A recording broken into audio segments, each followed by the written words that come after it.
নমস্কাৰ বেদিক এষ্ট্ৰলজিৰ প্ৰথম ভিডিঅ'টিলৈ আপোনালোকক স্বাগতম জনাইছোঁ। মই এজন প্ৰফেশ্যনেল নিউমেৰলজিষ্ট আৰু এষ্ট্ৰলজাৰ। মোৰ কামটো হৈছে মানুহৰ জীৱনলৈ অহা বিভিন্ন সমস্যাসমূহৰ কাৰণসমূহ বিচাৰি উলিওৱা আৰু সেই সমস্যাসমূহক সমাধান কৰা।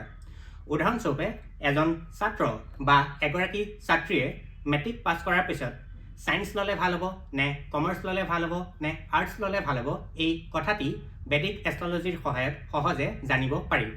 ঠিক তেনেদৰে কোনটো প্ৰফেশ্যন চিলেক্ট কৰিলে তেওঁ সহজে সফলতা লাভ কৰিব পাৰিব, চাকৰি কৰিলে নে ব্যৱসায় কৰিলে উপকৃত হ'ব, সমাজত তেওঁৰ ষ্টেটাছ কি হ'ব, এই কথাটিও বেদিক এষ্ট্ৰলজিৰ সহায়ত সহজে জানিব পাৰি।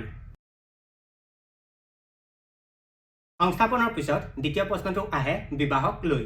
ব্যক্তিজনৰ বিবাহৰ যোগ আছেনে নাই, যদিহে আছে কেতিয়া আছে, সোনকালে হ'ব নে পলমকৈ হ'ব, তেখেতৰ স্পাউচৰ নেচাৰ বা চৰিত্ৰ কেনেকুৱা হ'ব, তেখেতক ক'ত লগ পাব, একেখন জিলাৰ হ'ব নে বেলেগ বেলেগ জিলাৰ হ'ব, তেখেতৰ স্পাউচে বিবাহৰ ধৰ্ম বা ৰেছপনচিবিলিটি পালন কৰিবনে নাই, ছেপাৰেশ্যন বা ডিভোৰ্চৰ যোগ আছে নেকি, এই সকলোখিনি বেদিক এষ্ট্ৰলজিৰ সহায়ত সহজে জানিব পাৰি।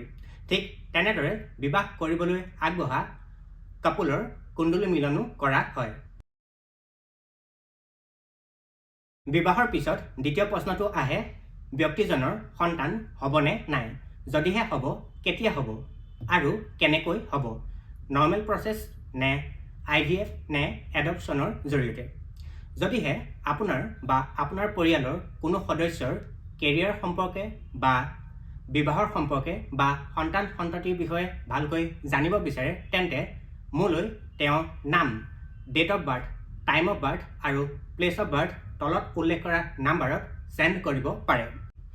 এই প্ৰশ্নসমূহৰ উত্তৰসমূহ মই PDF ফৰ্মেটত উইদিন 4 to 5 ডেইজৰ ভিতৰত উইথ ৰেমেডিজ শ্বেয়াৰ কৰিম।